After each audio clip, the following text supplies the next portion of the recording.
प्यारे दोस्तों, let's start today's topic. प्यारे दोस्तों, वापस आ जाओ, ध्यान से सुनना। सबसे पहले हम स्टार्ट कर रहे हैं अपना सबसे सुंदर सा पहला chapter, that is called as management. अच्छा, मैनेजमेंट से पहले हमने एक अलग सा चैप्टर जो कि 12th में हम में से किसी ने नहीं किया, एंटरप्रेन्योरशिप डेवलपमेंट किया था। क्या किया था भैया? कोई याद दिलाओ। एंटरप्रेन्योरशिप डेवलपमेंट के अंदर सबसे इंपॉर्टेंट है उसकी डेफिनेशन। क्या थी उसकी डेफिनेशन? कुछ कंडीशनें बोली थी नहीं, उसकी डेफिनेशन में कुछ खास character. New startup policy, new startup किसे कहेंगे? हाँ, 5 ईयर से कम लाइफ हुई हो और 25 करोड़ से एनुअल टर्नओवर कम। तो दो कंडीशनें याद रखना भैया, और रजिस्टर्ड फर्म हो, इंडिया होनी चाहिए। अच्छा, फिर इसके ऊपर हमने चर्चा की थी, सोल प्रोप्राइटर हो सकती है, पार्टनरशिप हो सकती है, कंपनी हो सकती है, कोई भी हो सकती है ना। जो भी बस कंडीशन क्या है वो क्या होनी चाहिए? रजिस्टर्ड इन इंडिया होना चाहिए एज पर इंडियन एक्ट की। प्यारे दोस्तों, अब हम चलते हैं मैनेजमेंट पे। यहाँ पर मैं, क्योंकि अभी आप 12th के पेपर दिए तो आपको ज़्यादा अच्छी जानकारी होगी ऐसा मैं मान के चलूँगा, इसीलिए मैं इसके अंदर ऊपर नहीं तैरूँ। आप बताओ, ऊपर ऊपर तैरें या गहरे चले? तो मैं इसमें डीपर 1 मार्क के क्वेश्चन जो MCQ आएंगे उसको डेवलप करने की, उसको पूछने की कोशिश करूँगा। क्लियर है ना भैया? तो सबसे पहले हम फर्स्ट फेज के अंदर, इसके अंदर पूरा चैप्टर को रिवाइज करेंगे। चैप्टर के की नोट्स हम लोग बनाएंगे। सभी मित्र अच्छे से तेजी से बनाते चलना, छोड़ना नहीं किसी भी चीज़ को। और सबसे इम्पॉर्टेंट बुक कौन सी है हमारे लिए? तो NCERT को एक बार गो थ्रू जरूर करना है। हालांकि ये सारे के सारे नोट्स हमने जो डेवलप करे, जो मैं आपके सामने लेके आ रहा हूँ, उसमें NCERT प्लस कुछ एडिशनल भी है, तो इसको कवर किया। बट NCERT का एक एक वर्ड हमारे लिए बहुत बहुत कीमती है। मेरे कुछ मित्रों ने तो मेरे साथ ये पहले भी बनाए होंगे, तो वो पहले बनाए हुए को अभी बाजू रखें और अभी दोबारा से डेवलप करें। एक बार लिखना, समझना और सुनना हम सबको एक बार रिहर्सल में लेकर जाएगा। चलिए आइए हम अपना पहला चैप्टर स्टार्ट करते हैं, दैट इज मैनेजमेंट। क्या भैया? अच्छा, मैं सबसे चर्चा करता रहूँगा। मेरे भाई लेट हो गया, कृष्णा टाइम से आया कर भाई। चल चल साहिल राजपाल, खड़ा हो दोस्त। मैनेजमेंट क्यों जरूरी है भाई? हाँ, ये भाई बहुत बढ़िया शब्द बोला, एफिशिएंसी के लिए। किसके लिए भैया? एक शब्द और बोल दो, दो शब्द आते हैं। गुड दोस्त, बैठ भाई। इफेक्टिवनेस किस किस की चीज के लिए? हम लोग सब बहुत बढ़िया लोग हैं, लेकिन ज़्यादा हम इफेक्टिव नहीं होते हर बारी, हम एफिशिएंट नहीं होते हर बारी। तो दो चीज़ों के लिए, दो चीज़ों को जनरेट करने के लिए, डेवलप करने के लिए हम मैनेजमेंट को डेवलप करते हैं, and that is called effectiveness and efficiency. अब यहाँ पे दो शब्द आते हैं। अब प्यारे दोस्तों, what is the effectiveness and what is efficiency? मेरी बहन,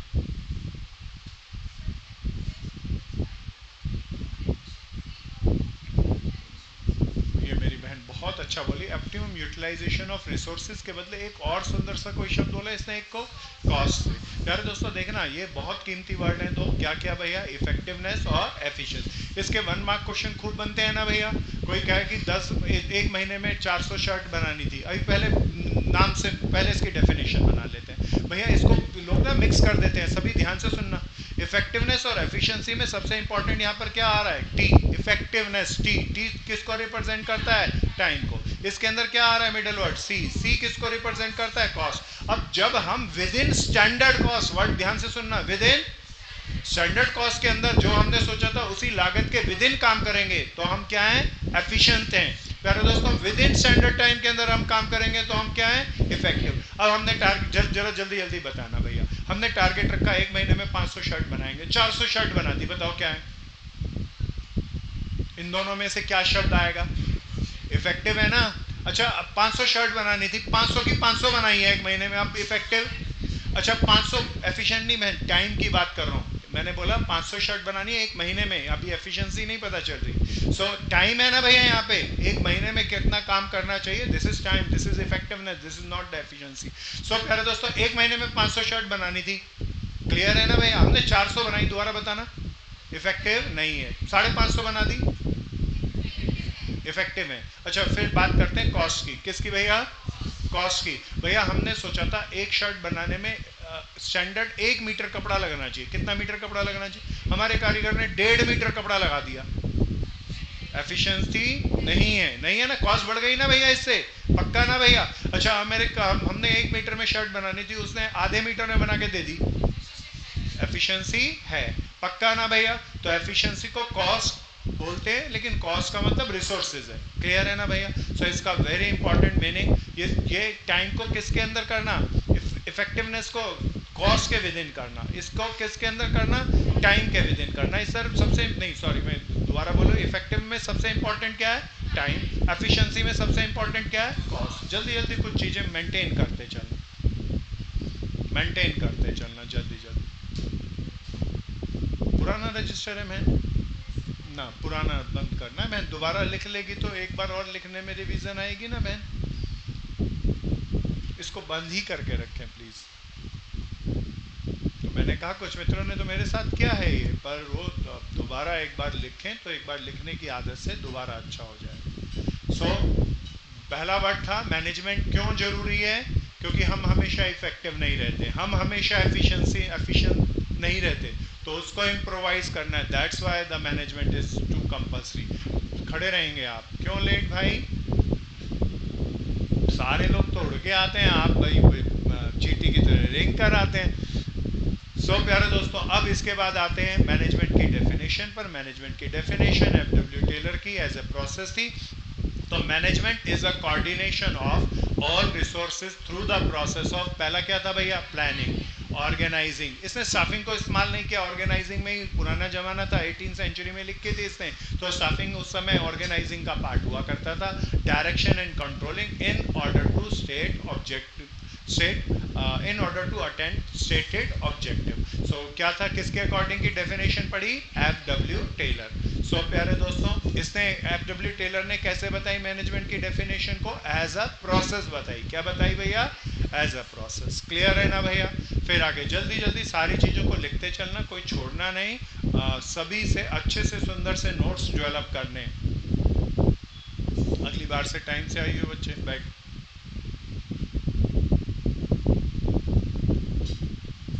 जल्दी जल्दी से करना, ध्यान से करना, जम के करना। मैं दोबारा से बोलता हूँ, according to F W Taylor, management is the coordination of all resources through the process of, process के अंदर 5 की जगह 4 आएंगे, planning, organising, directing and controlling, in order to attain the stated objective of the organisation.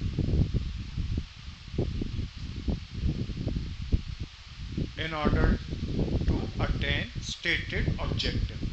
So कीमती word को highlight कर लेना भैया, coordination, planning, organising, directing and controlling.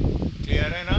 18th century के अंदर और आज 21वीं सेंचुरी के अंदर कौन सा फंक्शन ऑफ मैनेजमेंट इसके अंदर शामिल नहीं किया गया था उसने, स्टाफिंग। स्टाफिंग उस वक्त किसका पार्ट था?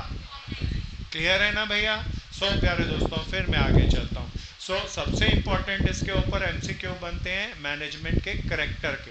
तो करेक्टर क्या है, पहले उन सबको पढ़ते हैं, और इस पे काफी काम हम सब ने किया होगा, जिनको आता हो वो पार्टिसिपेट भी करना। चले भैया, हो गया सबका यहाँ तक? सो प्यारे दोस्तों, फीचर या करेक्टर ऑफ मैनेजमेंट, सबसे पहला फीचर है, इट्स अ गोल ओरिएंटेड। मैं आप सबको चाहूंगा कि मैं एक एक को खड़ा करूं और आप कोशिश करें सबको बताने की। It's a old one. चल दोस्त, नमन। गोल ओरिएंटेड है मैनेजमेंट, क्यों? अच्छा है पर बहुत अच्छा नहीं है, और कोशिश करें।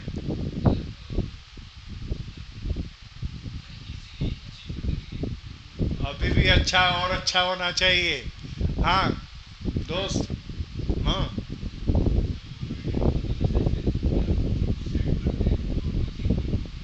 आप भी वही भाषा का प्रयोग कर रहे हैं जो खंडेलवाल किया।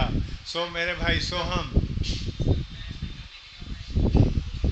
हाँ नहीं भैया, तो एक बहुत कीमती शब्द है, बहुत ध्यान से कीमती शब्दों का प्रयोग करना।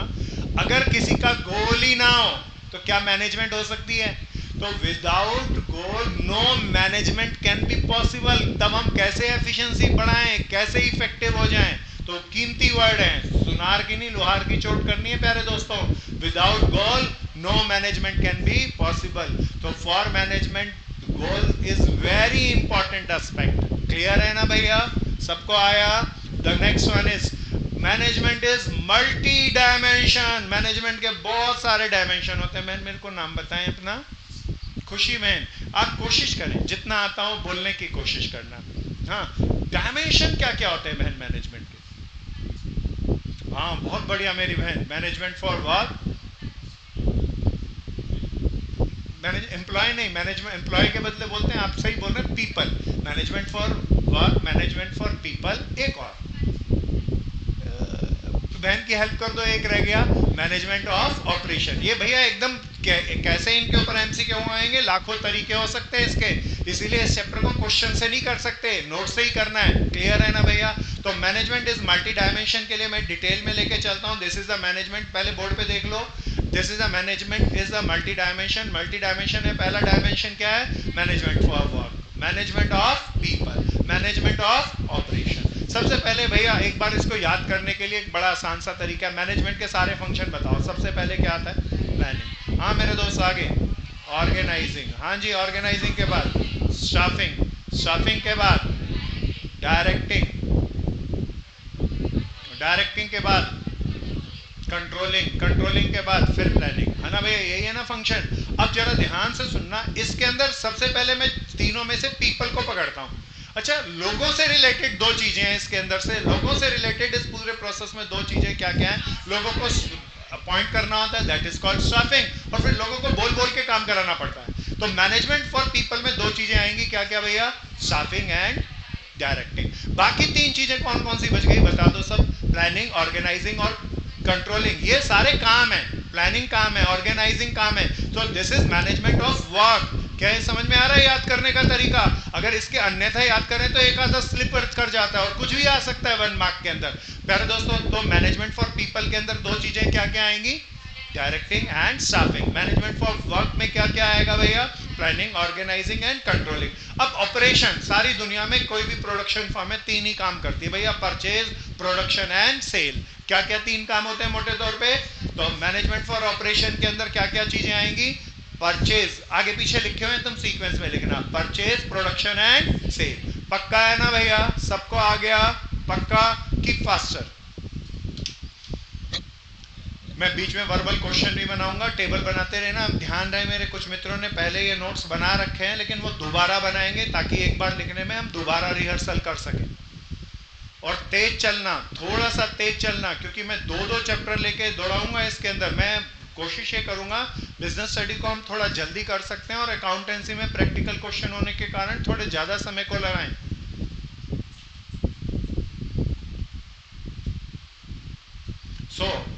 मैं वापस पहुंचू, ये बड़ा इंपॉर्टेंट करेक्टर या फीचर था ना, इट्स अ मल्टी डायमेंशन। तेज से चिल्ला के बोलेंगे, तीन डायमेंशन कौन कौन थे? एक वर्ड में बोले, वर्क, पीपल, ऑपरेशन। वर्क में क्या क्या आता है? हाँ, ये वाला चार्ट दिमाग में बना के रखना। क्लियर है ना भैया? फिर मैनेजमेंट ऑफ पीपल में क्या क्या आता है, और मैनेजमेंट ऑफ ऑपरेशन में क्या आता है? हाँ, परचेज, प्रोडक्शन और सेल, है ना भैया? It's so simple. मैं वापस बैकलॉग करूं, पहला था गोल ओरिएंटेड, बगैर गोल के कोई मैनेजमेंट नहीं हो सकती। दूसरा था मल्टी डायमेंशन, डायमेंशन की हमने चर्चा कर ली। अब मैनेजमेंट क्या है? कभी खत्म होता है या हमेशा कंटिन्यूअस प्रोसेस है? हे कृष्णा भाई, मैनेजमेंट की जरूरत हमेशा पड़ती है। खड़ा होके बता भाई, क्यों कंटिन्यूअस प्रोसेस है?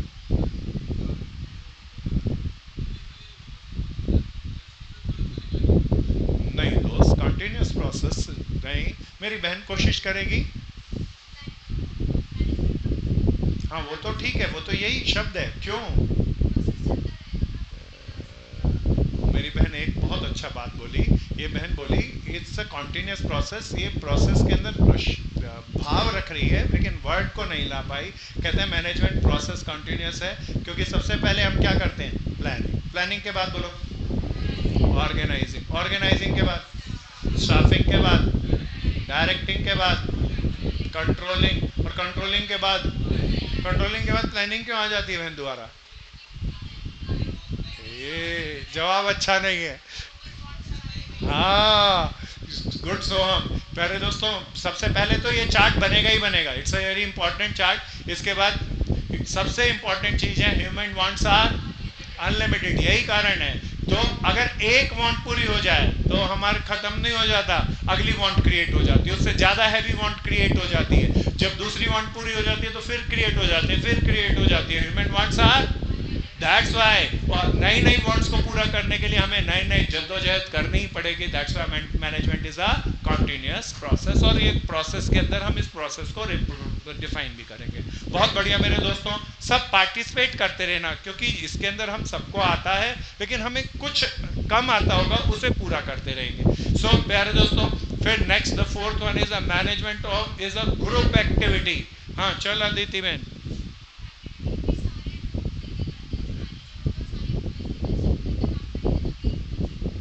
ये बहन बोली ठीक है पर अच्छा नहीं है मेरा भाई, बगैर ग्रुप के मैनेजमेंट नहीं होती है ना। तो मैनेजमेंट ग्रुप एक्टिविटी है, ग्रुप एक्टिविटी में मैनेजमेंट की क्यों जरूरत है? अब तू थोड़ा नजदीक आ गया, थोड़ा अच्छा शब्द बोला। मेरे भाई खुश, पड़ोसी को मत देख यार, तू अपनी तरफ ही देख ले, खड़े होके बोल रहा है। ये थोड़ा ना भाई, रात को अकेला पढ़ता तो मैनेजमेंट नहीं करता, बहुत जरूरत होती है, नहीं तो स्लिप कर जाएगा, माइंड फटाक से पहुंच जाएगा व्हाट्सएप पे या फेसबुक पे। तो मैनेजमेंट की तो अकेले को भी जरूरत है, पर ग्रुप एक्टिविटी क्यों बोला? सो नाम है, हाँ प्यारे दोस्तों, वो कोऑर्डिनेशन का ही कारण तो पूछ रहा हूं कि क्यों जरूरी है। प्यारे दोस्तों, every mind is different mind, every person have unique ideology, every person have unique different mind set, unique different demands. वो अब उन सबके नेचर डिफरेंट है, और उनसे सबको एक गोल के अंदर टारगेट रख के काम कराना है। तो प्यारे दोस्तों, उन सबको कंसंट्रेट करना पड़ेगा, कोऑर्डिनेट करना पड़ेगा, and that's why it is called age group activity. क्यों है ग्रुप एक्टिविटी?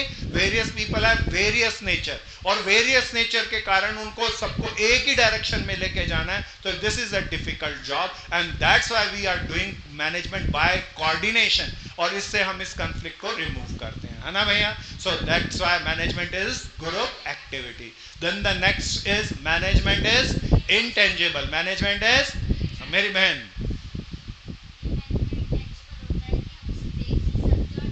हाँ पहले इसको कैसे करना है भैया? मैं इंटेंजिबल की डेफिनेशन, जो देखने में नहीं आए, जो टच करने में नहीं आए, but the feeling is very important, the feel करने में आए। क्लियर है ना भैया?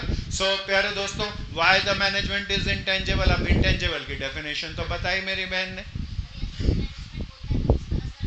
हाँ, जैसे management is one of the very important aspect is relation between management and worker, और इसे टच नहीं कर सकते, इसे मेजर नहीं कर सकते केजी में या किलोग्राम के अंदर। So but it's a very important in a success of organisation. Goal को सक्सेस अचीव करने में ये बहुत जरूरी होता है। गुड मेरी बहन। फिर प्यारे दोस्तों, it is a dynamic function. कुछ किताबें डायनामिक लगती हैं और कुछ किताबें एक और जोड़ती हैं, प्रोग्रेसिव भी जोड़ देती हैं। तो डायनामिक फंक्शन क्या होता है मेरे भाई? नहीं, रातावाल के पीछे वाला भाई, हाँ dynamic, it's a very important. कोशिश कर दोस्त, बना के बोल। नहीं आता हूं मैं तो मानता हूं, रटना है ही नहीं। डायनामिक क्या मेरे भाई? हाँ शाबाश दोस्त, चेंज होता रहता है, लेकिन एक छोटा वर्ड खो गया, कोई पूरा करो। ये भाई बोला डायनामिक मीन्स जो चेंज होता रहता है। जो डायनामिक का मतलब होता है जो एनवायरनमेंट जैसे जैसे चेंज होता रहे, हम उसको अपने अकॉर्डिंग, एनवायरनमेंट को के अकॉर्डिंग अपने आप को चेंज करते रहें। That is called dynamic. Clear है ना भैया? सबको आया? Dynamic means change according to environment. पक्का ना? तो एनवायरनमेंट हमेशा, कोई याद दिलाओ, बिजनेस एनवायरनमेंट के अंदर क्या क्या फैक्टर थे? सोशल, इकोनॉमिकल, बोलना सेट पर बोल देना दोस्त। Very good. सोहम की बात तो इसकी आंखों में चमक आ रही है उन शब्दों की। तो सोशल, इकोनॉमिकल, पॉलिटिकल और टेक्नोलॉजिकल एनवायरनमेंट, है ना भैया? यही सारे थे ना, लीगल एनवायरनमेंट भी। तो इसका कोड वर्ड बनाया था ना भाई, सेट पर। सो अभी आ जाएगा। तो प्यारे दोस्तों, एनवायरनमेंट हमेशा एक्सटर्नल फोर्सेस होते हैं, ये बदलते रहते हैं और इससे हमारे लिए थ्रेट रहता है, और इन एनवायरनमेंट के अकॉर्डिंग हम लोगों को हमेशा एडजस्ट करना पड़ता है। दैट्स व्हाई मैनेजमेंट को हमेशा बदलते हुए समय में काम करना है। क्लियर है ना? थ्रेट कभी बंद होंगे या हमेशा आते रहेंगे? हमेशा आते रहेंगे। इससे डायनामिक। अच्छा, इसमें प्रोवेसिव को और लेते हैं। प्रोवेसिव में क्या होता है? छोटी बड़ी, बहुत बड़ी मैन्युफैक्चरिंग के अंदर, प्रोफेशनल में, लॉयर्स के लिए, डॉक्टर को, चार्टेड अकाउंटेंट को, सबकी इसकी जरूरत रहेगी, and that's why it is called as pervasive. Top level, middle level, lower level, हर मैनेजमेंट ऑफ पीपल के वर्कर के लिए इसकी जरूरत पड़ेगी, that's why it is pervasive. तो सारे करेक्टर आ गए भैया, पक्का आ गया, चलूं आगे, चले भैया आगे। द नेक्स्ट वन इज, अच्छा एक मैं अब कुछ इसके ऊपर क्वेश्चन ले रहा हूँ, क्वेश्चन को ध्यान से सुनना। कहता है मैनेजमेंट का करेक्टर खोजना है, तो करेक्टर खोजना कौन सा है? कौन बताएगा, कौन बताएगा? बताएगा मेरा भाई आप। सो प्यारे दोस्तों, मेरा भाई नाम बताओ। कृष भाई 12वीं क्लास के अंदर आजकल खूब मेहनत कर रहा है ताकि कॉलेज में एडमिशन हो जाए। अगले साल ये कॉलेज के अंदर जाएगा, तब भी खूब मेहनत करेगा ताकि फर्स्ट ईयर के अंदर टॉप कर जाए, फिर उससे साल अगले साल सेकेंड ईयर में टॉप कर जाए, फाइनल ईयर के अंदर ये एमकॉम की तैयारी करेगा, फिर ये तैयारी करता ही रहेगा। कौन सा प्रोसेस? चिल्ला के, इट्स अ कॉन्टिन्यूस प्रोसेस। तो इस तरीके से कैसे भी आए खूब बना लोगे ना प्यारे दोस्तों। आपके घर के अंदर आपके पेरेंट्स ने बहुत अच्छा एक मैनेजमेंट का प्रोसेस चलाया जिससे घर के अंदर सारे बहुत खुश हैं। अब बताओ कौन सा है? Goal oriented. अभी सारे घर में खुश है तो गोल थोड़ा ना अचीव हो गया। इंटेंजिबल है, सारे खुश हैं, खुशी को आप वेट कैसे करोगे, मेजर कैसे करोगे? कौन सा है ये? इंटेंजिबल। ऐसे ही आएगा ना, घर के अंदर तो नहीं आएगा, बिजनेस में करके आएगा। सारे बिजनेस के अंदर सारे वर्कर एक दूसरे से बड़े खुश हैं, मिलकर काम करते हैं। So what is this? है ना भैया? तो प्यारे दोस्तों, फिर आपके बिजनेस के अंदर छोटा worker, middle level, lower level, top level manager, सब प्लानिंग करते हैं, ऑर्गेनाइजिंग करते हैं, डायरेक्टिंग करते हैं, कंट्रोलिंग करते हैं, सारे के सारे लोग सब काम करते हैं। कौन सा? ग्रुप एक्टिविटी है लेकिन ज्यादा नहीं है, प्रोवेसिव ज्यादा है ना? क्या है भैया? प्रोवेसिव ज्यादा है ना भैया? ग्रुप एक्टिविटी भी था लेकिन प्रोवेसिव ज्यादा था। तो करेक्टर के बाद फिर हम चलते हैं, इट्स अ कॉन्टिन्यूस प्रोसेस। अभी हमने कहा था, हमने इस चार्ट की बात कर ली थी। प्रोसेस, पहला प्रोसेस क्या है भैया? प्लानिंग। दूसरा क्या? तीसरा क्या? चौथा क्या? पांचवा क्या? अरे बीच में क्या रह गया भाई? गलती से भी मत कह देना, प्रोसेस का पार्ट नहीं है कोऑर्डिनेशन। कोऑर्डिनेशन प्रोसेस होता है जो पहले होगा, उसके बाद कुछ और, उसके बाद कुछ और, उसके बाद कुछ और। कोऑर्डिनेशन बताओ प्लानिंग के समय होगा, ऑर्गेनाइजिंग, स्टाफिंग, डायरेक्टिंग, कंट्रोलिंग, या साइमल्टेनियसली? इसीलिए प्रोसेस के अंदर कोऑर्डिनेशन को शामिल, कोऑर्डिनेशन फंक्शन है लेकिन प्रोसेस का पार्ट। बात समझ में आ गई? दोबारा बताओ, कोऑर्डिनेशन क्या है और क्या नहीं है? फंक्शन है लेकिन प्रोसेस का पार्ट नहीं। ये ध्यान रखना खास तौर से, इसमें बहुत एमसीक्यू आते हैं प्यारे दोस्तों। फिर आगे चलते हैं, क्वेश्चंस को हम पहले कर चुके और इसके अंदर अब हम क्वेश्चनों को नहीं ले रहे। सो मैनेजमेंट के ऑब्जेक्टिव क्या हैं? 3 ऑब्जेक्टिव हैं। सबसे पहला कौन सा ऑब्जेक्टिव? ऑर्गेनाइजेशनल ऑब्जेक्टिव, फिर पर्सनल ऑब्जेक्टिव, फिर सोशल ऑब्जेक्टिव। प्यारे दोस्तों, सबसे पहले ऑर्गेनाइजेशनल ऑब्जेक्टिव रखना नहीं, बड़े ध्यान से सुनना। 12th में भी कहता था, आपने नई दुकान खोली, नया बिजनेस खोला, तो सबसे पहले प्रॉफिट की लड़ाई लड़ोगे ना मेरे दोस्तों? सबसे पहले लड़ाई लड़ोगे सर्वाइवल की। किसकी भैया? सर्वाइवल के लिए एक बड़ा इंपॉर्टेंट वर्ड आता है इकोनॉमिक्स का। हाँ, गुड मेरे दोस्तों, बहुत बढ़िया। That is called break even point. दोबारा बोलो, क्या होता है ब्रेक इवन पॉइंट? को याद दिलाओ। प्रोडक्शन का एक ऐसा लेवल जिसपे नो प्रॉफिट नो लॉस हो। तो सबसे पहले कोई भी मैन्युफैक्चरर, कोई भी प्रोड्यूसर ये कोशिश करेगा कि अपने फर्म को उस लेवल पर ले जाए जहां पर वो सर्वाइव कर सके और कम से कम अपनी कॉस्ट ऑफ टोटल रिकवर कर सके। That is called survival level. किसकी बात करेंगे? सर्वाइवल के बाद अगर सर्वाइवल हो जाए तो आप फिर प्रॉफिट की बात करेंगे। किसकी बात करेंगे? प्रॉफिट फिर कोशिश करेंगे प्रॉफिट मैक्सिमम होना चाहिए, और प्रॉफिट मैक्सिमम होना चाहिए तो फिर किसकी बात करेंगे? मार्केट शेयर की, बोले तो ग्रोथ की। किसकी भैया? ग्रोथ की। तो आगे पीछे नहीं कर सकते, सिलसिलेवार है। पहली चीज दोबारा बोलो, क्या था? सर्वाइवल। देन 3 लेवल हो गए ऑर्गेनाइजेशनल ऑब्जेक्टिव के। फिर प्यारे दोस्तों पर्सनल ऑब्जेक्टिव। कौन से objective?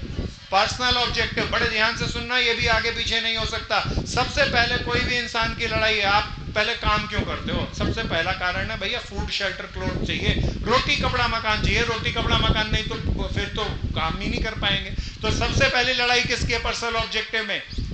Food shelter cloth. Food shelter cloth कहां से आएगा? एक बेसिक सैलरी से। बेसिक सैलरी का मतलब यहां नहीं है maximisation of salary, adequate salary है। क्या है भैया? उतनी सैलरी जरूर होनी चाहिए जिससे क्या मिल जाए हमें? तीन चीजें दोबारा बता देना, फूड शेल्टर और क्लॉथ। कोड वर्ड में लिख देना एडिक्वेट सैलरी के साथ में। क्या तीन वर्ड थे भैया? Food shelter cloth. अच्छा, आप फूड शेल्टर क्लॉथ मिल गए, फिर क्यों काम करोगे? प्यारे दोस्तों, गुड वर्किंग कंडीशन के लिए। किसके लिए भैया? फिर काम करेंगे ताकि हमारा रहना आसान हो जाए, जीवन आसान हो जाए, पैदल चलने की जगह स्कूटी बाइक मिल जाए, गुड वर्किंग कंडीशन हो जाए। फिर गुड वर्किंग कंडीशन के बाद क्या करोगे? नया नया सीखने को मिलेगा ट्रेनिंग एंड डेवलपमेंट के लिए। अगर ट्रेनिंग एंड डेवलपमेंट भी हो जाए, फिर किसके लिए काम करोगे? रुतबे के लिए, नाम के लिए। That is called recognisation. किसके लिए भैया? तो पहले किस लिए काम करोगे? पर्सनल ऑब्जेक्टिव पहला क्या है? Adequate salary. फिर क्या है भैया? Good working condition. फिर क्या है? Training and development. फिर क्या है? रिकॉग्नाइजेशन। क्लियर है ना भैया? एक याद दिलाता हूं, एक नीट थ्योरी पढ़ी थी। कौन सी थ्योरी? किस राइटर ने बनाई थी? Maslow's need theory. Maslow's need की कितने पॉइंट थे? 5 के 5 अगर सिलसिलेवार में लिखो तो वो भी यहाँ पर पूरे अच्छे तरीके से फिट होते हैं। क्लियर है ना भैया? ये हर इंसान का पर्सनल ऑब्जेक्टिव है ना भैया। Then next, social objective. अच्छा, सोसाइटी बिजनेस को सोसाइटी से सोसाइटी को बिजनेस से बहुत कुछ नहीं मिलता या मिलता है? तो सोसाइटी के लिए क्यों करे बिजनेस? क्वालिटेटिव प्रोडक्ट होना चाहिए, रीजनेबल प्राइस पे होना चाहिए, और हेल्दी एंड वेल्थी प्रोडक्ट होना चाहिए, इको फ्रेंडली प्रोडक्ट होना चाहिए, है ना भैया? तो ये क्या है भैया? कौन से ऑब्जेक्टिव हैं? Social objective. खुश भाई, जल्दी जल्दी पड़ोसी को लिख लिया, तभी पड़ोसी को देख रहा। जल्दी जल्दी करना, थोड़ा तेज से चलेंगे, जम के चलेंगे, जमा के चलेंगे दोस्तों।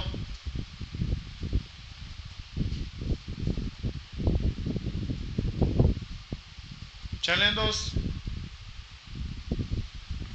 बहन बहुत लेट हो गई आज, क्या हुआ?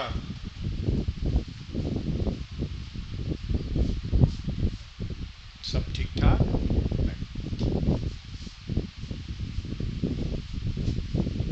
चलें दोस्तों आगे। अच्छा, आप जरा ध्यान से सुनना। टाटा एंड कंपनी ने, अब बड़े ध्यान से सुनना, टाटा एंड कंपनी ने हिंदुस्तान में सबसे पहले ईवी टेक्नोलॉजी को बेहतर तरीके से लॉन्च किया। क्लियर है ना भैया? ये उसने ऐसा करके कौन सा ऑब्जेक्टिव फुलफिल किया? अच्छा, बेस्ट तो सोशल है। क्यों है सोशल? इको फ्रेंडली कार्स बना ली ईवी के थ्रू। अच्छा, अगर मैं कहूं दो ऑब्जेक्टिव बताओ, तो ऑर्गेनाइजेशनल ऑब्जेक्टिव भी है। ऐसा करके उसने मार्केट शेयर बहुत ज्यादा बढ़ा लिया रिसर्च एंड डेवलपमेंट करके, है ना भैया? दो ऑब्जेक्टिव कहें, बेस्ट ऑब्जेक्टिव कौन सा है? Social objective. और अगर दो की बात कहूं तो कौन सा है? ऑर्गेनाइज।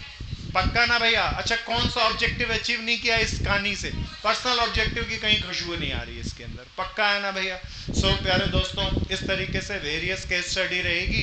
अच्छा, एक चीज और बताता हूँ। सपोज करो ये मेरी तीशा बहन एक ऑर्गेनाइजेशन में रिलायंस एंड कंपनी में काम करती थी। रिलायंस एंड कंपनी से इसको रहने के लिए एक अच्छा सा फ्लैट और एक बड़ी कार मिली है जिससे बहुत खुश है। बताओ रिलायंस एंड कंपनी ने कौन सा ऑब्जेक्टिव फुलफिल किया? चिल्ला के पर्सन। ऐसे ही तो आने वाला है। तो प्यारे दोस्तों, एक चीज को ध्यान रखना, रटना नहीं किसी भी चीज को प्लीज। रटोगे तो एमसीक्यू इतने गहरे होंगे कि जिसे हम नहीं कर पाएंगे, लेकिन समझा होगा तो हम बहुत मजे से कर पाएंगे। ठीक है ना भैया? क्या इन सारे तीनों ऑब्जेक्टिव में कोई प्रॉब्लम? इनके सब पार्ट में समझ में आ गया? प्यारे दोस्तों, ये रातावाला एंड कंपनी ने अभी नई दुकान खोली, और ये अभी ये नई दुकान खोली तो इसको 4 लाख रुपए का पर मंथ का खर्चा बियर करना पड़ता है, जबकि इसके ऊपर कोई आमदनी नहीं है। ये बताओ कौन से ऑब्जेक्टिव के ऊपर फाइट कर रही है? चिल्ला के। ऑर्गेनाइजेशनल ऑब्जेक्टिव के सब पार्ट बता दो। सर्वाइवल के लिए। किसके लिए फाइट कर रही है? Survival. Are you got it? सबको आया? खूब आया? अच्छे तरीके से, अच्छे से नोट्स बनाते चलना। क्या हम आगे चलें दोस्तों? ये कुछ केस स्टडी थी। फिर क्या भैया? मैनेजमेंट के फायदे। चल बहन, मैनेजमेंट के तो अनंत फायदे हैं, फायदे बताओ ना। इतना क्या सोचना बहन? अच्छा, मैनेजमेंट का सबसे बड़ा फायदा इफेक्टिवनेस बढ़ जाएगी, एफिशिएंसी बढ़ जाएगी, और बताओ सब बना के बोलो। कॉन्फ्लिक्ट नहीं होंगे, गुड। बता बहन। गोल, इजी अचीवमेंट ऑफ गोल, खाली गोल अचीव के लिखे या इजी अचीवमेंट ऑफ गोल लिखे? इजी अचीवमेंट ऑफ गोल, हाँ। और कोशिश करो, और कोशिश करो। अच्छा, ये सोशल बेनिफिट नहीं आएंगे? आएंगे। एडिक्वेट प्राइस पे माल मिल जाएगा, है ना भैया, इको फ्रेंडली प्रोडक्ट्स मिलेंगे, सोशल वेलफेयर के लिए ऑर्गेनाइजेशन काम करेंगी, है ना भैया। अच्छा, इंपॉर्टेंस के अंदर जो हर एक आदमी की पर्सनल वांट्स हैं, अगर ऑर्गेनाइजेशन हिंदुस्तान की सारी सक्सेसफुल हो जाए तो हमारा स्टैंडर्ड ऑफ लिविंग वही रहेगा या इम्प्रोवाइज कर जाएगा? तो पर्सनल ऑब्जेक्टिव भी फुलफिल हो जाएंगे ना भैया। So what is this? सबसे पहले सबसे इंपॉर्टेंट है अचीविंग ग्रुप गोल्स। क्या भैया? Increasing efficiency. अब ये बहुत इंपॉर्टेंट है। मैनेजमेंट क्या बना देता है? ऑर्गेनाइजेशन बनाता है या डायनामिक ऑर्गेनाइजेशन बनाता है? डायनामिक ऑर्गेनाइजेशन ऐसी ऑर्गेनाइजेशन जो समय समय के साथ आने वाले थ्रेट्स के साथ अपने आप को एडजस्ट कर लेती है। That's why it's a dynamic organisation.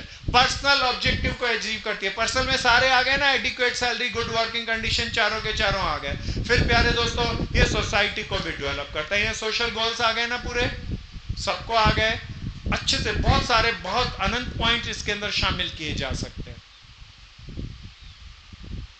तेज से चलना, ध्यान से चलना, जम के चलना। किसी मित्र को नहीं आए तो रोक के पूछ लेना।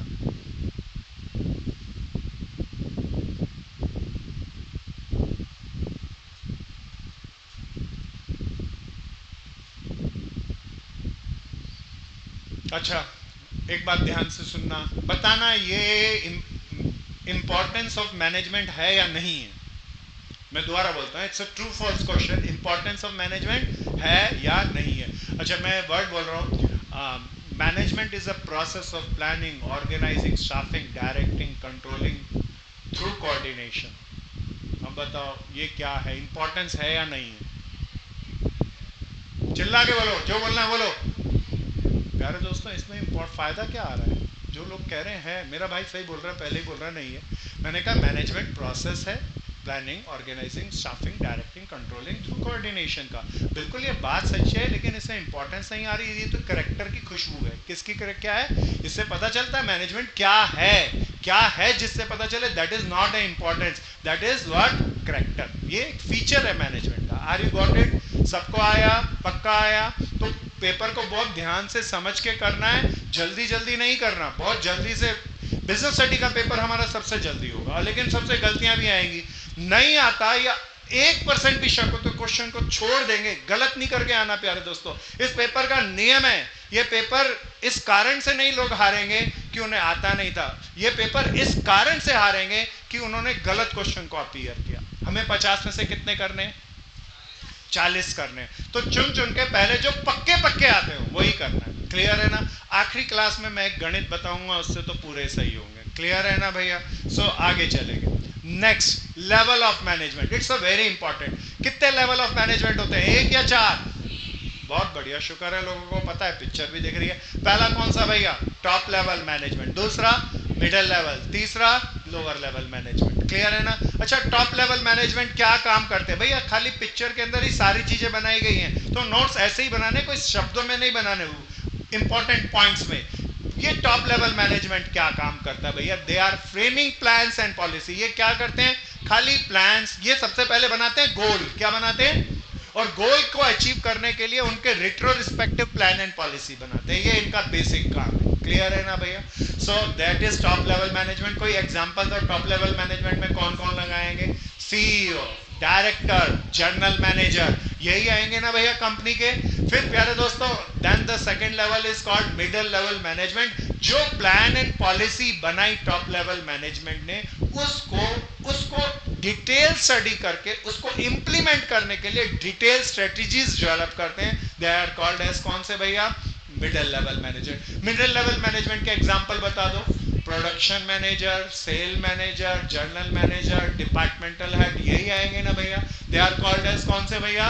मिडिल लेवल मैनेजमेंट से नीचे चलते हैं, then that is called lower level management. Lower level management वो वर्कर होते हैं जो सारे प्लान्स एंड पॉलिसी टॉप ने बनाए और उनकी डिटेल स्ट्रेटेजी मिडिल लेवल ने जो बनाई उन्हें एग्जीक्यूट करते हैं, इंप्लीमेंट करते हैं। प्यारे दोस्तों, वो plan and policy, rule and regulation को फॉलो कराते हैं, वर्कर के डायरेक्ट कॉन्ट्रैक्ट के अंदर रहते हैं। इसके एग्जांपल दो ना दोस्तों, फोरमैन, क्लर्क, ये इसके एग्जांपल हैं, है ना भैया।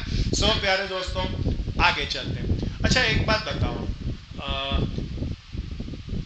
इन तीनों में से कौन सा लेवल फर्म की सक्सेस के लिए जरूरी, सबसे ज्यादा रिस्पॉन्सिबल है? बहुत बढ़िया, कौन सा भैया?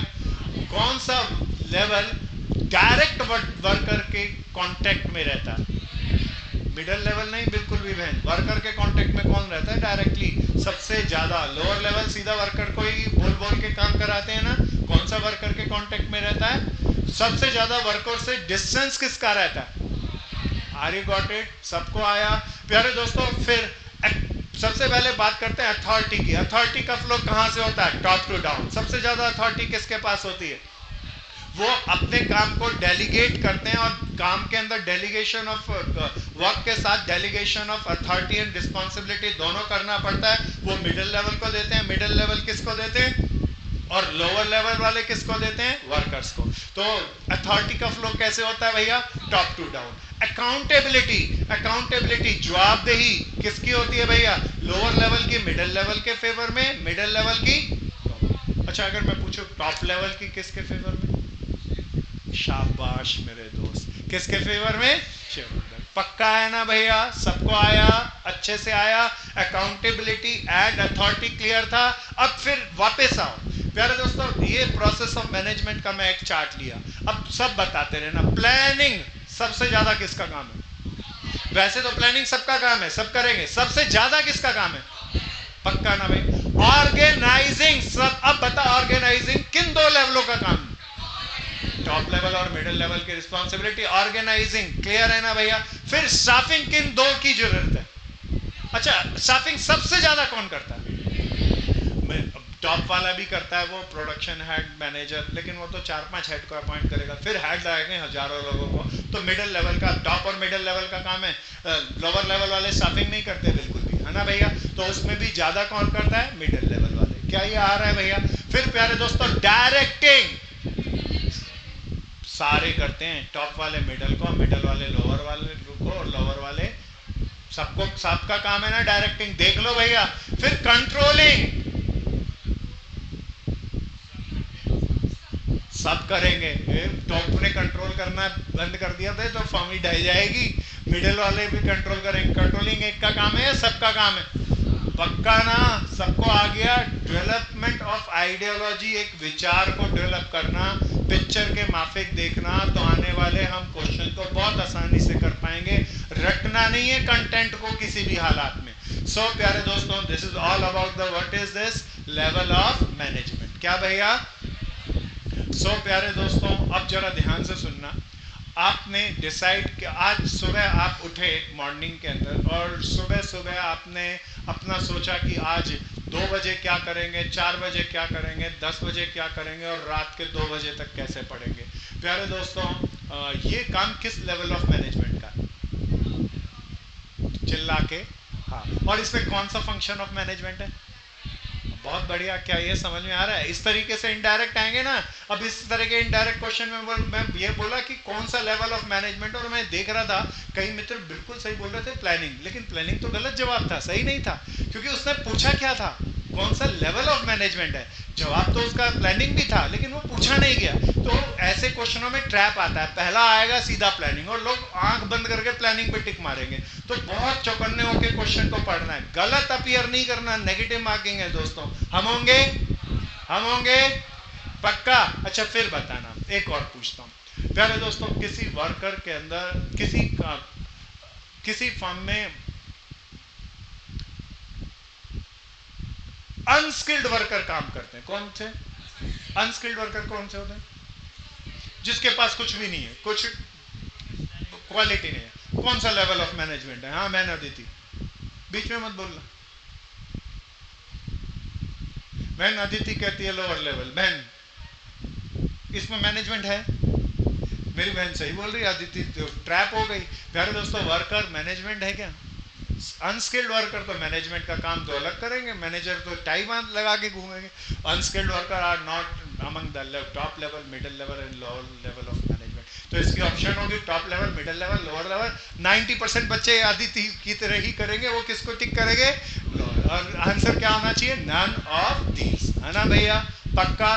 तो ट्रैप आते हैं, इसी के माध्यम से तो एमसीक्यू का चुनाव करेंगे, इसीलिए एमसीक्यू डिस्क्रिप्टिव पेपर से ज्यादा अच्छा कहलाता है, लेकिन ज्यादा मजेदार है, ज्यादा आसान। तो बहुत चौकन्ने होके, इसमें ऐसा नहीं कि अदिति को नहीं आता था, बट अवेयरनेस की जरूरत है। सो प्यारे दोस्तों, मैं फिर आगे चलूं, क्वेश्चंस को नहीं लेंगे।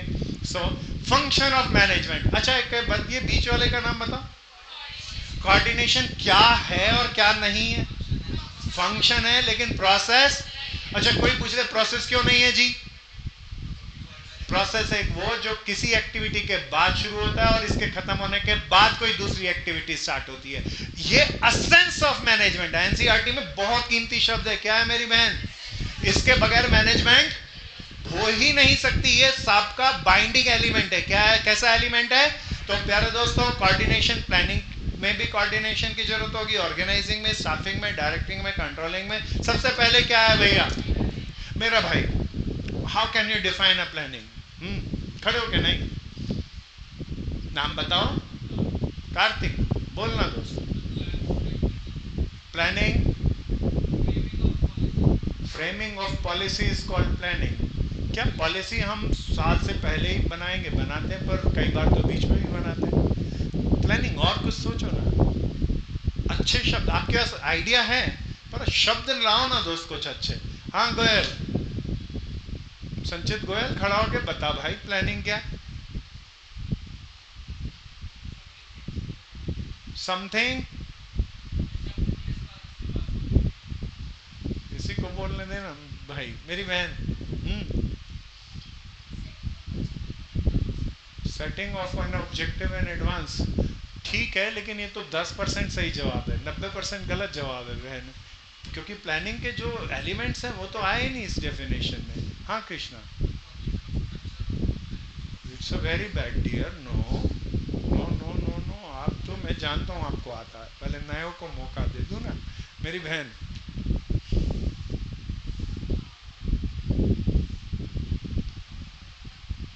वो तो बहुत रो है, मतलब कि दूसरी क्लास का बच्चा भी बताया प्लानिंग क्या। हम वो बोली वो बहन, पर मैं आपसे एक्सपेक्ट करता हूँ कि आपको बहुत अच्छे से इसकी धारियाँ आती होगी। हाँ चल दोस्त, बैठो बैठो बैठो, बता। हाँ तेरे को, ए भाई कीमती वर्ड भूल गया तू, वो बाकी सब बोल गया। प्यारे दोस्तों, प्लानिंग इज सबसे इंपॉर्टेंट है, थिंकिंग इन एडवांस। क्या भैया? एडवांस में सोचना।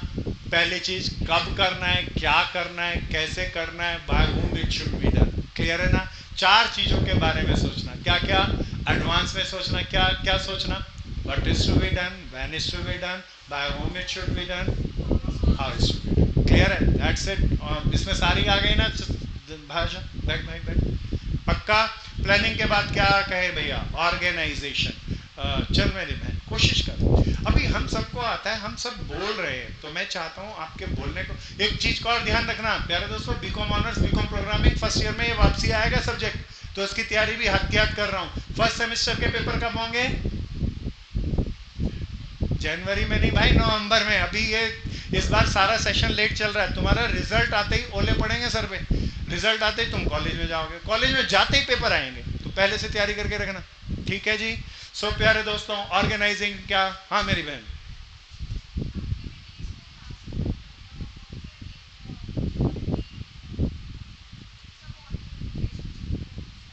गुड है पर पूरा नहीं है। गुड है, आपने अच्छे करेक्टर लेके आए, पर 2 लेकर आए केवल, 7 या 8 पॉइंट बनते हैं बहन। सो प्यारे दोस्तों, ऑर्गेनाइजिंग को बड़ी सीधी भाषा में, मैन, मटेरियल, मशीन, 3M। कितने M? 3M क्या क्या थे? Man, material, machine. जो भी गोल को अचीव करने के लिए जरूरत हो सबको इकट्ठा कर लो, है ना भैया? That is called, very simple, है ना। ऑर्गेनाइजिंग मीन्स इकट्ठा कर लेना, क्या को, मैन, मटेरियल, मशीन, और एक और जोड़ लेते हैं वर्क को, सारी चीज़ों को, गोल को अचीव करने के लिए जिस जिस जरूरत हो उसको इकट्ठा कर लेना। तीसरा क्या था भैया? हाँ दोस्त, आपकी बारी दोबारा।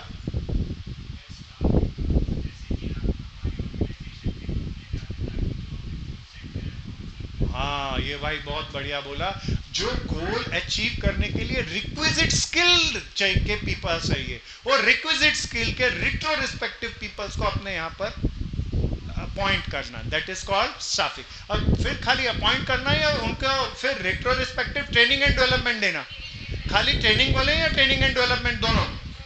बहुत बढ़िया, दैट इज कॉल्ड स्टाफिंग। मेरा आखिरी वाला भाई अमन, अमन डायरेक्टिंग क्या है भैया? मोटिवेट करना। डायरेक्टिंग में ये भाई 4 एलिमेंट होते हैं दोस्त, 4 में से आप एक बताए तो 25% सही जवाब, लेकिन 75% गलत जवाब। सुपरविजन, हाँ डायरेक्शन में क्या करना? सुपरविजन करना, मोटिवेट करना, लीडरशिप करना और कम्युनिकेट करना। भैया बहुत बड़ा चैप्टर है, इसमें बहुत डिटेल पे चलेंगे हम, इसके करीबन 8 से 10 क्वेश्चन डायरेक्टिंग में भर के आने हैं हमें पेपर के अंदर। So that is called directing. बैठ भाई, फिर क्या भैया? 5वां पॉइंट कंट्रोलिंग। हाँ चल रहा था वाल, बता कंट्रोलिंग।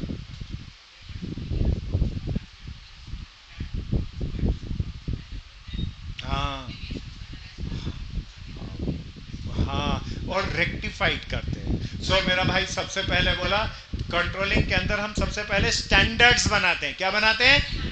स्टैंडर्ड्स बनाते हैं। फिर एक्चुअल डाटा को, स्टैंडर्ड जब प्रोडक्शन करते हैं तो एक्चुअल डाटा को गैदर करते हैं और फिर कंपेयर करते हैं स्टैंडर्ड के साथ कि हमने एक्चुअली सही किया या बुरा किया। डेविएशन निकालते हैं। डेविएशन 2 तरह के हो सकते हैं, फेवरेबल और अनफेवरेबल। फेवरेबल हो तो अप्रिशिएट करते हैं, अनफेवरेबल हो तो रेक्टिफाइड करते हैं, करेक्टिव एक्शंस लेते हैं। क्या करते हैं? और करेक्टिव एक्शन ऐसे लेते हैं जैसे फ्यूचर में कभी भी वो एरर ना आए। That is called as controlling. मेरे अगले 5 चैप्टर सिलसिलेवार यही चलने वाले हैं ना भैया। पहला दोबारा बताओ क्या भैया? प्लानिंग, फिर ऑर्गेनाइजिंग, फिर स्टाफिंग, फिर डायरेक्टिंग, फिर इसके अंदर सबको बाइंडिंग एलिमेंट क्या है? एसेंस ऑफ मैनेजमेंट क्या है? कीमती वर्ड है ना भैया। जल्दी से चार्ट बना लो, कुछ जल्दी से पॉइंट पॉइंट वाइज देख लो।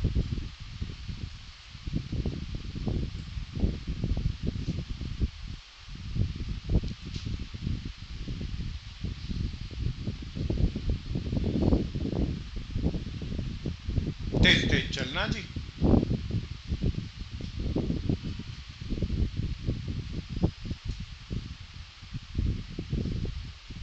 चलूं आगे।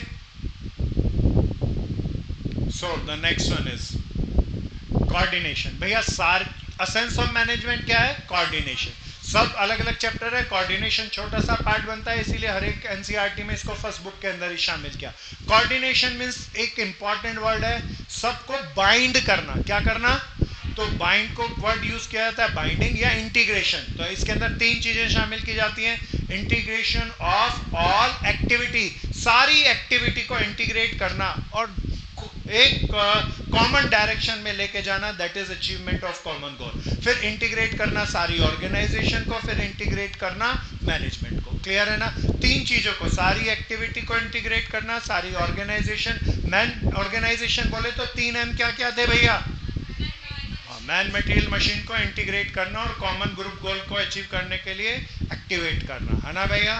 फिर इंटीग्रेट और ऑल मैनेजमेंट। मैनेजमेंट के 3 लेवल बताओ क्या क्या थे?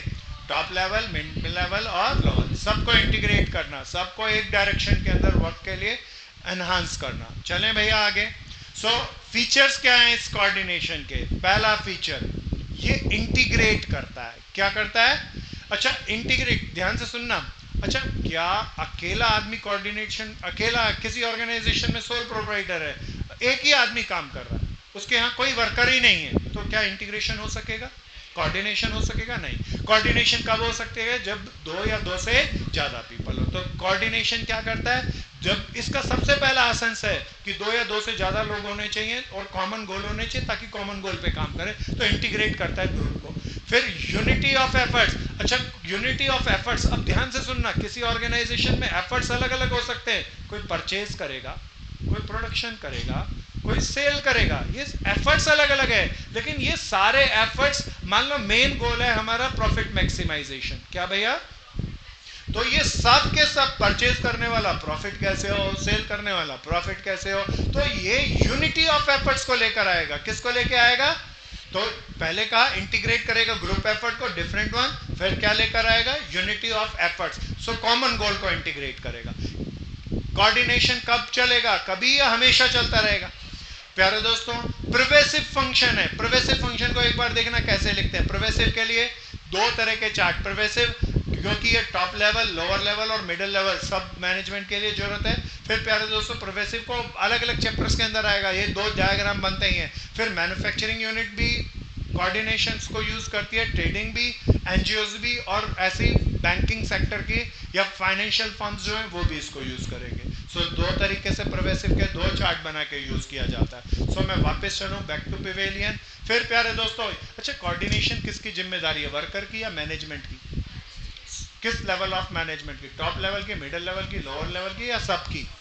पक्का ना भैया? So it's a responsibility of all managers, है ना भैया? जल्दी से, feature of coordination, point wise चलना। सातवां पॉइंट चल रहा था ये हमारा दोस्तों।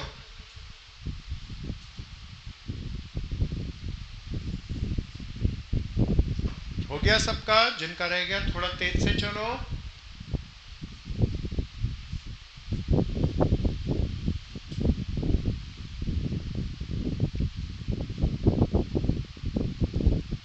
द नेक्स्ट वन, कुछ लोगों का रह गया।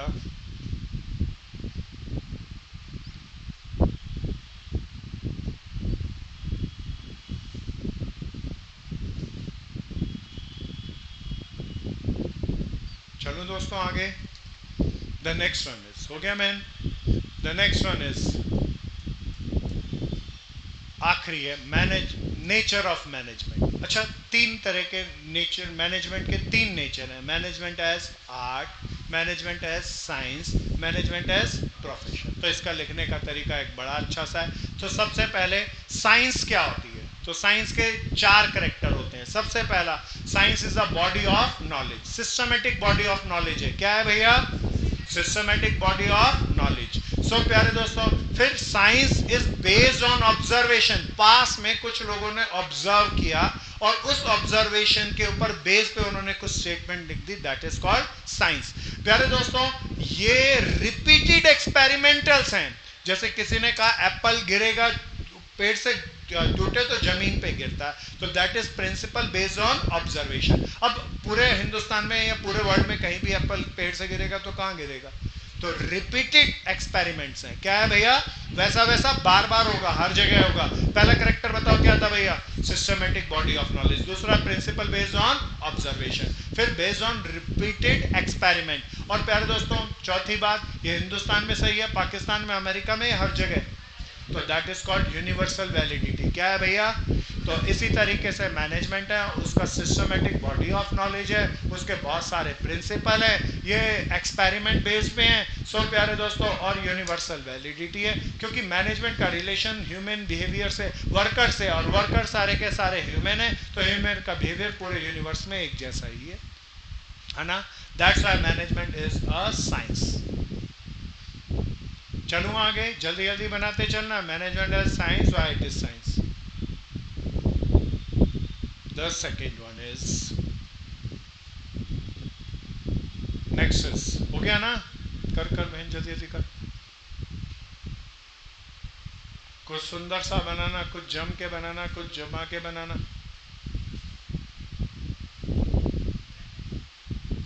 टाइम बहुत जल्दी भाग जाता है भाई। आगे चलता हूं। Management is an art, art है। क्यों है आर्ट? अच्छा, systematic body of theoretical knowledge. कैसी नॉलेज है वो? सिस्टमेटिक बॉडी ऑफ नॉलेज था, ये systematic body of theoretical knowledge. Theoretical knowledge क्या भैया? अगर आप एक पेंटर हैं तो कौन से कलर, कौन सा रंग, लाल रंग के साथ कौन सा कलर अच्छा लगेगा? आप बताओ ना। रेड कलर के साथ कौन सा कलर ज्यादा खिलता है? येलो सबसे ज्यादा, ब्लैक और भी ज्यादा। सो प्यारे दोस्तों, दिस इज थियोरिटिकल नॉलेज। ये थ्योरी के अंदर हमने पढ़ा, किसी ने हमें समझाया, हमने उसको माना। So this is theoretical knowledge. फिर प्यारे दोस्तों पर्सनल एप्लीकेशन।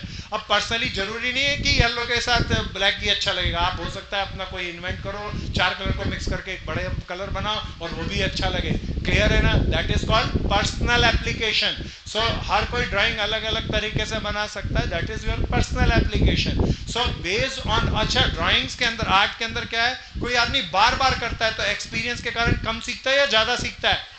तो that is based on practice and observation. Management में भी ये सारी होती हैं, थियोरिटिकल नॉलेज है, पर्सनली अप्लाई करके हम ज्यादा सीखते हैं, एक्सपीरियंस से हम ज्यादा उम्दा मैनेजमेंट का काम कर सकते हैं। क्लियर है ना भैया? The next one is, keep faster, तेज से कर दूं रब। The next is management is a profession. Profession क्या होता है? प्रोफेशन की डिफाइंड बॉडी ऑफ नॉलेज होती है।